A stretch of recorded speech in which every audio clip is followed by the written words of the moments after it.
Our last speaker, and maybe we have saved the best for last, is George von Pragenau, and he is going to outline for you ways in which the shuttle, or a derivative thereof, can be used in the United States space fleet, or maybe simply a United Space Fleet.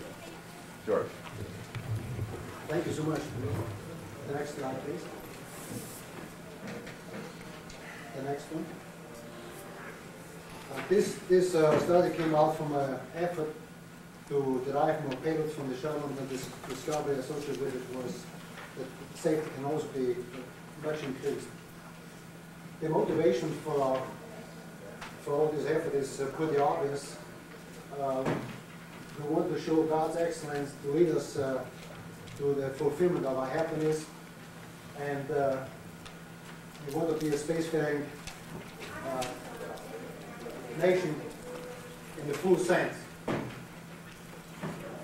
so that we have an economic retreat which is feasible by the year 2000, and develop the technology in conjunction with the industry in a cooperative effort between government and industry. The next page.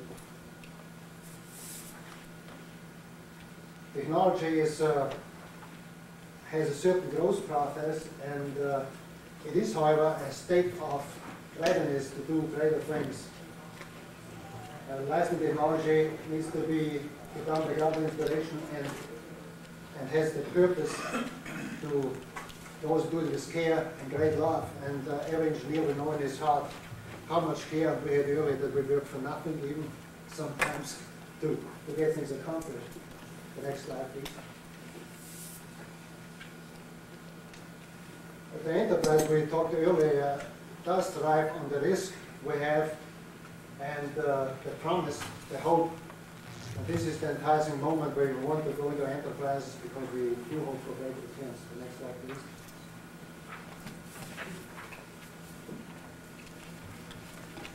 The safety and the economy are going actually hand in hand. We say safety is expensive because we have to drive the economy high. At the same time, actually it can be highly expensive, as we have demonstrated in the past. So there's the optimum is, the economic solution is to apply the safety in an optimal way. And otherwise, economy is always to be timely, to be without be on time, meet your schedules, and be low in cost. So this is the criteria we want to, and it can be done. And there's also a form of robustness in our designs, which bears out to be inexpensive, yet it can help tremendously in getting in providing for the safety. Otherwise, in this particular case for the United States, we want to use known hardware in a reconfigured to maximum robustness and also accomplish low cost, and be on target with basic development, not to get involved in new risky areas, but be on target is the main point. The space station savings with this United States can reach 4 billion in launch costs and 10 billion at least in the simplified configuration. The next slide,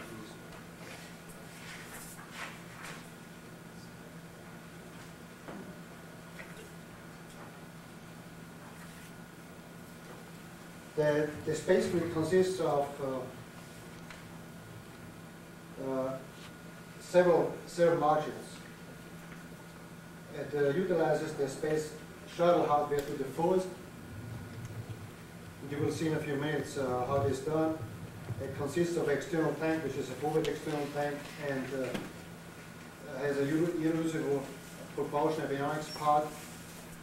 And so the assembly of those parts provide for different configurations, and they span a whole range of payloads from 20,000 to 300,000 pounds.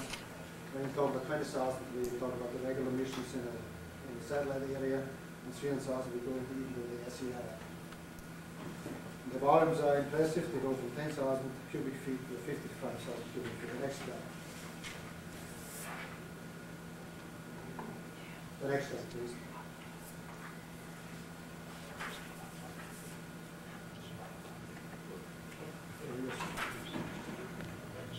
On the left side, you see the shuttle in a special configuration. Next to it is the upgraded space shuttle with the orbiter. Then the US-1, which is a single-stage orbit with an avionics part. The US-2 uses two parts and is very similar to a single-stage orbit. Then the US-1 and 2, which uses one part and two SRMs, which doesn't be used. And you find the US-2, which delivers 300,000 pounds into orbit. So there's a fleet of vehicles which is derived from major three modules. One is the forward external tank, and the avionics part, the orbit itself is also there, and the SRMs, to achieve fantastic performance. The USO, the very first one, comes the closest to the shuttle configuration.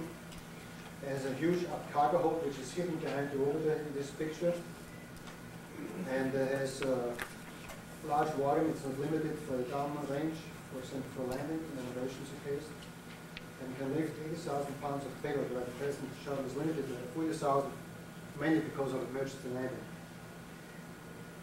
And the study showed tremendous safety features, which we'll discuss later, which are essential in operation, especially in manned flight, and also for unmanned flight, because our payloads are expensive. We're talking about payloads from half a billion to several billions. The most intriguing of all, you see here, is the US-1. We have dreamed about single-stage to orbit for a long time, and expensive proposals are being made, but these proposals are not expensive. We're talking about avionics part, propulsion avionics. We're using three space shuttle main engines, pushing single stage the tank up, and this vehicle weighs lift of a little bit like 900,000 pounds. But this brings the launch cost tremendously down, having a simple vehicle like this. And the feasibility is there. The analysis was made weight-wise, and which promised that this is possible. Then the other one is the US-2, which has two parts, which lifts 100,000 pounds of payload, being heavily with this present orbiter. Those two, US-1 and US-2, will be the workhorse of this fleet to accomplish those feats. The space station is launched with the USO, and I will show another slide in a few minutes. The US-12 is another heavy launcher, and then the US-2 uses still the same kind of tank diameter, like 27 feet diameter. Its fuel load is about 50% more than presently with the shuttle. It lifts about 300,000 pounds, and we had a thought from something yesterday that we need for Mars, missions to Mars, about 240,000 pounds in low orbit, and they're talking these payloads are given here for 100 miles orbits. To go to Mars with 40,000 pounds. Next to that.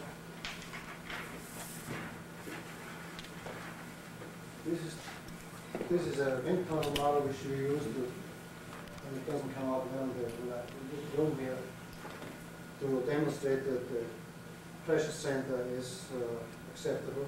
The next view, please.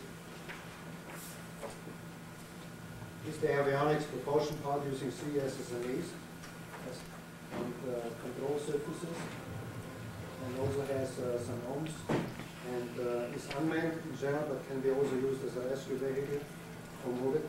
The next, please. This lists simply what the major elements are for the different vehicles you have seen earlier. The first line is the orbiter itself, and then the next one is the upgraded space shuttle with the orbiter, which has a full external tank and has this lift capability and tremendous volume available. And the US-1, the US-2. The next view, please. Here we list all the vehicles with the vehicle length. The basic shuttle has 184 feet height, and because of the fuel tank, the USO is lengthened, which is 240 feet or more, depending on how much you choose to stretch the aft cargo hold. And you're going up finally to 340 feet with the mass vehicle. The next view there, please. The external tank has been fascinating for a long time. We have a EU society which proposes to use the external tank also as a space station element. And what has been done here in this picture, it's a combination of not just using the external tank, but also a huge aft cargo hold. The aft cargo hold is in the lower area here, which is fully furnished at launch to provide all the means for the space station. And you see also two canisters which are in the center area where this microgravity area is, if it's gravity stabilized, gravity stabilized. This space station you see here could be launched in 2 launches. And it is built with the tools which are available from the external tank. The solar panels technology is available. It was used already in the Skylab or in the advanced field recently. And the cubic feet, we talk about in this example here 50,000, it can be also 70,000 depending how much you stretch the cargo hold. And the tank volume is not used at all. Everything is fully finished here on ground before you launch it, so you're not taking any risks assembling it in orbit. However, the tank volume is available for further use. It could be used for a gamma ray observatory, and you get your preparation and power supplies already available in your lower area in the aft cargo hold. And you can enter the tank whenever it's feasible, after the liquids are properly disposed of. We're talking about 5,000 pounds propellants which are left after launch. So we have a tremendous bonus here in space station deployment using such a launch fleet. The next view there. Safety-wise, we should be concerned, and we have had some terrible accidents. And here's a comparison. Oh, excuse me. This is a wild idea from the 70s on the space station, clustering several canisters together, and wild ideas have been here on for a long, long time when it comes to space stations. It's we have in here canisters, a total of 9 canisters clustered together to make up a space station, and every joint is a risk on leakage, and the dynamics of a space station is another problem, the flexibility of it. And if you have a piece like this hanging around you, you have to reboost or you have motions in the system that will keep on ringing without ceasing and disturbing one another. So we should guard ourselves with our thoughts, with our ideas, how we want to realize a certain purpose. The next view, please. Here's the safety comparison with the space shuttle and the upgraded space shuttle. First of all, the crew escape is definitely payload limit in the present space shuttle, and we talked about cockpit ejection, but this is rather impossibility because of payload limitations. When it comes to how many flights we have to get this 1 million pounds into orbit, we need presently 25 manned flights to lift them. With the proposed configuration, you may have 3 manned upgraded space shuttles orbiter and 4 US-12s or 1-2s to lift the same amount. So there's a tremendous reduction in risk. We also have tests with unmanned vehicles which are very similar in nature with the manned, so the risk is quite reduced with the experience we're gaining in the space fleet. When it comes to the propulsion units in the present space shuttle, the space shuttle main engines are near the large hydrogen tank. Not such a configuration exists with the proposed. Remember, there's an aft cargo hold which is in the proximity of the engines. The solid rocket motors are mounted on the hydrogen tank in the present configuration. In the proposed configuration, we have an aft cargo hold which is warm, it's not chilled, where the solid rocket motors are mounted. The nozzle exhausts are far away from the tank bottom of the proposed configuration. The payloads in the present space shuttle cannot use hydrogen or oxygen. The Centaur was proposed for use in the payload bay, couldn't be used for safety reasons, and was a debacle for many, many years until late Galileo. There's not such a limitation with the proposed configuration because the aft cargo hold can handle oxygen or hydrogen payloads. The Centaur could be revived for the flight. What was involved in the accident of this Challenger was the jolts and the swaying, the jolts mainly, which moved the joint, which blew up. Those are completely avoided with the upgraded space shuttle. The cryogenic shrinkage, which pulled the joints in before launch, are also avoided because the cargo hold is not shrinking. The eccentric SIM thrust loads, the solid rocket thrust loads, are avoided because we have a symmetric arrangement, as you will see later. Critical ordnance, which is essentially in the separation of the solid rocket motors, can be avoided with an inertial separation option. And then the abort limit of the payload, which is presently limiting us to 40,000 pounds, even though we could probably lift 55,000, is not in the case with the upgraded space shuttle because we're carrying loads in the aft cargo hold. Generic failure chain, including the 51L incident, is eliminated in the upgraded space shuttle configuration. I don't want to give the impression that we have to blow up the shuttle again, but I want to say that there's a generic way to arrange parts that failures become highly unlikely, which we probably did as we did on 51L. Orbital rescue is a new element which we better consider when we talk about space stations. We need a quick response, and the US-1, which is a single-stage orbit, and the US-2 can do so to rescue, or to use the part staying in orbit as a rescue device. The next view graph shows us the present space shuttle. Notice that the long hydrogen tank on the top is pushing at 1.3 million pounds of oxygen tank, which is a highly inefficient arrangement.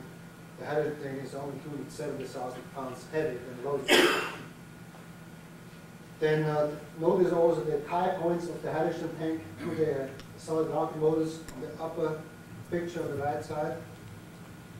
Those two attachment points are pulled in with cryogenic shrinkage, creating loads in the order of 200,000 pounds on the launch pad. They need to be avoided and can be avoided. And also the bottom of the hydrogen tank is being heated quite a bit by the radiation from the nozzles. Next picture, please.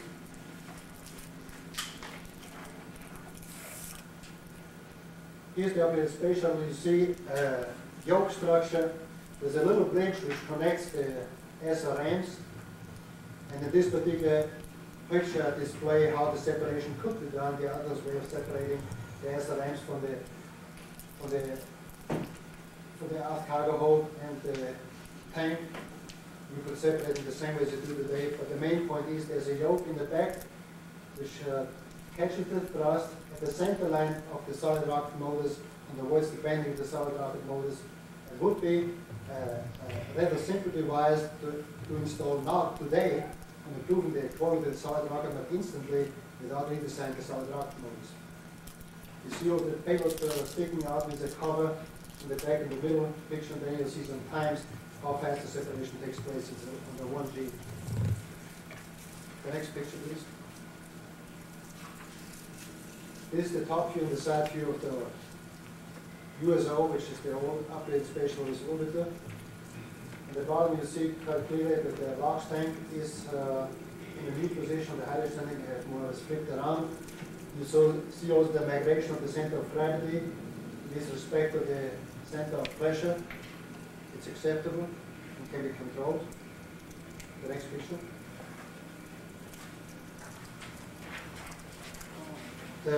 Here's a photograph on the launch pad. We have, could you slide down so you can see the tip? On the tip you see a pinic cap is being used to vent the oxygen. This pinic cap will be avoided, not necessary for the new configuration. And those are the other swing up here behind, which can be avoided. And the Cape has very good ideas how to make the launch pad simpler, avoiding swing arms. The only swing arm you cannot avoid is the crew bridge to get in the vehicle. The next picture. Here's the space shuttle of the launch pad. It uses the same launch facilities. No new launch facilities are needed. And that uses the improvements which are available to avoid the swaying and to reduce also increase the lever arm or reduce the loads on the solid rocket motors at launch. Next one.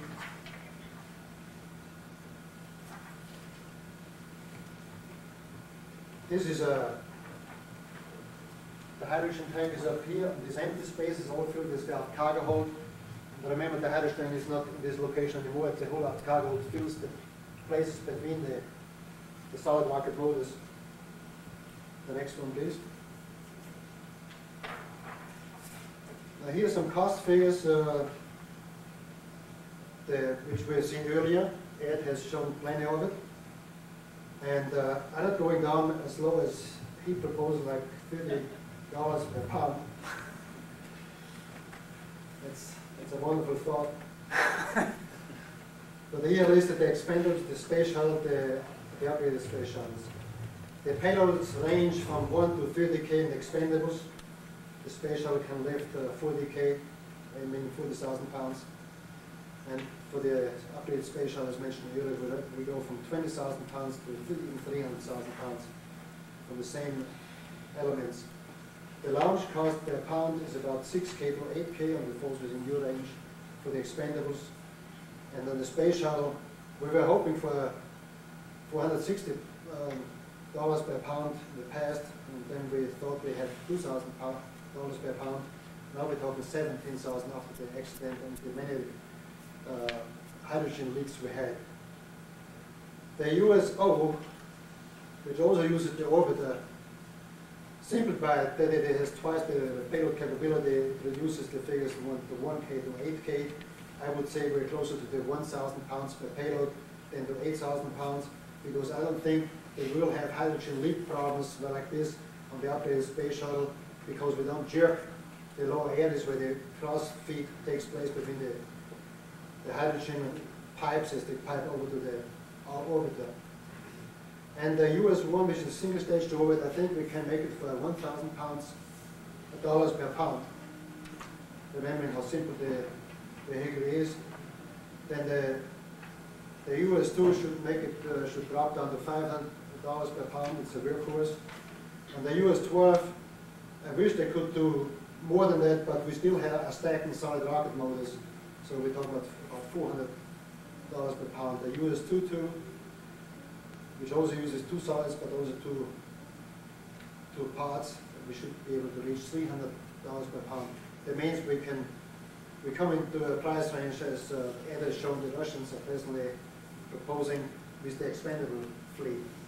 But this is a reusable fleet, and we should be also mindful that the payload fabrication costs are rather high, and the big savings that this fleet will bring when you consider the space station, like it could save $30 billion by using the United Space Fleet. And then the advanced launchers, which have been proposed, the LS system, we got it already. What you have seen is the LS, except we're not spending that much money. We can save $10 to $20 billion. Leave a minute or so for questions. We have to finish up. Okay. The conclusion sheet is the last. I would say the outlook is bright, given the single stage and the heavy lift capabilities with tremendous potential at our fingertips. Genetic safety issues are immediately resolved by implementing the USO. The USO could launch the space station meeting international commitments even, because I think we get the furniture up in few launches, not in 18 launches. We can beat it. A smooth fade over these existing launch pads and key tooling is expected. 500 pounds payload loads, flexibility is the congressional approval is expected since fiscal realities are being considered in this proposal.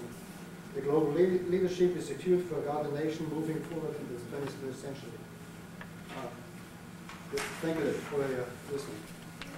Are there a couple of questions? Yes, sir. Could you clarify again the position of the cargo hold in several of those variations, and if she could put that slide up there, I'd appreciate it. With the multiple configurations. I wasn't quite clear on where you'd be hanging the cargo or where you would be putting the cargo in each of those configurations. It's in the aft cargo hold. Okay, where precisely was that on the? I can see your propulsion and non-propulsion aviation avionics module. I understand that you switched the hydrogen tank to the top, and the oxygen tank below. Yeah, the oxygen tank is here. Here's the hydrogen tank. The aft cargo hold is hidden behind the orbiter here. It reaches all the way down. The yoke, which is used to take the thrust from the solid rocket motors, is an acoustic shield as well as a heat shield. And then the yoke is being dropped as soon as the SRMs are out of the way. You need to, this is a payload saving. Today, the thrust frame is caught in the structure and cannot be dropped. We can drop this thrust frame. And as soon as you have this done, the back unit is more or less open. And the way you launch your payload, you have the external tank depleted, and the other side of the external tank opens up, and you can drop your payload on the other side. So is your payload area then looks like it could be almost the same diameter. It'd be like a half hemisphere external tank. It looks like in your US1 tank is in your US1 configuration. 27 feet across, and you have the aft cargo hold is 55 feet long in one version, 70 feet long in another version. It has 55 cubic feet or 45, depending how long you make the aft cargo hold. So it would take up in like the US2 and US12 and US22 configurations, the aft cargo hold you're talking about would take up the space right where you show in your US1 configuration, you show one of your propulsion modules, yep. And then it's sort of like a half payload module there. It's a one half hemisphere or it's a half cylinder. One half cylinder. Half cylinder. Okay. Right. Okay. Half cylinder here. The other ones are full cylinders. Okay. They're all full cylinders. Okay. So your payload would be rather than your hydrogen tank taking the heat during launch, your payload bay area really would be. This aft cargo hold protects the payload. Pardon me? The aft cargo hold protects the payload. Okay. And the heat input is right now directly on the hydrogen tank. We use insulation, and the yoke in the back here is massive. We have no regrets to use a massive yoke because it is being dropped as soon as the SRMs are done. And the heat input is in fact 10 reduced as soon as the SRMs are done. Other questions? Yes, sir. Yeah, on one of your previous charts, you had that some of your payloads can carry hydrogen and oxygen. Right now, that's not an option on the shuttle because of safety concerns, because of dumps of the propellants and oxidizer during abort. I didn't see, or it wasn't clear to me how that was going to be addressed in the upgraded shuttle orbiters in the other fleets. If you take this here, this is hydrogen, this option in the same body where this payload also is. So the lines, the feed lines, they're nested in the skin of the aft cargo hold for the tanks. At the same time as you feed or you pump up your propellants, you're also filling your stage in the aft cargo hold at ground level. You use tail service mass on the orbiter, the left and right side orbiter. You pump the fluid up in the external tank. Okay, so you fill it up in orbit is what you're proposing? No. They are filled at launch. They're filled at launch from the same tail service mass. The tail service mass with compatible propellants. tail strings must standing on the side of the aft cargo hold to fill not only the tanks but also the payload. Now there's a way to scavenge. There's about 9,000 pounds of propellant left after you go into cutoff. You could scavenge those propellants for your payload. It's a possibility. Yes, sir. Yeah, the payload is on all these things is in your aft carrier, but that prevents the possibility of, if the payload is another stage, of doing a zero burn, to either go to orbit or to go to orbit plus beyond low Earth orbit. In other words, your flight system is inflexible in the sense that it must go to LEO and then in 0G release its payload. It cannot, like a Centaur, which fires suborbital, to go either to LEO or GEO or wherever. The payload is limp, and you don't restart your engine on the Centaur? Well, you do, but the thing is, the Centaur does a suborbital burn. Okay, in other words, because it sits on top of the rocket, it can fire as a third stage to LEO, and either it can just burn to LEO or it can burn beyond LEO. Whereas in this system, I don't see how you can do a zero burn. Why can't you not?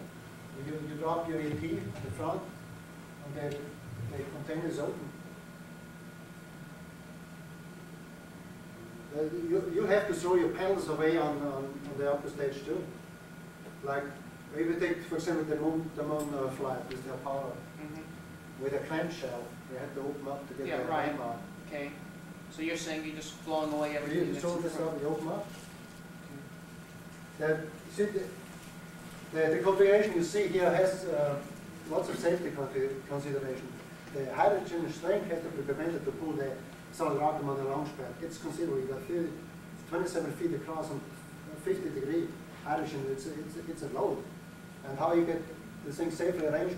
But the aft cargo hold gives you a center of gravity sufficiently forward, and you're not loading up the tanks become rather cheap. The light tank is at the top. Yes. And it's away from the heat where that tremendous thermal gradient for liquid hydrogen, you're saying on the pad, as it sits on the pad, it's got that tremendous pull. It pulls in. Because you're dealing with normal air temperature, but real cold hydrogen, and that's less of a problem when it's on the top of the stack rather than on the bottom of the stack. Yeah, it shrinks by itself, but it doesn't pull in the other adjacent boosters. It's just sort of it's decoupled from everything else, really, from the rest of the stack. The shrinkage gradually decreases. You have had the coldest one is on top. This is the next coldest, and then you get the bottom section. And this is corrugated skin, like you have we have in the intertank. Would that cause a problem during ascent? I mean, the fact that you've got the stuff you want to keep coldest on the end that's the hottest. We have insulation on it. This is insulated. All tanks are insulated. Okay. I think we better cut it off. It's 12 after. Thank you very much.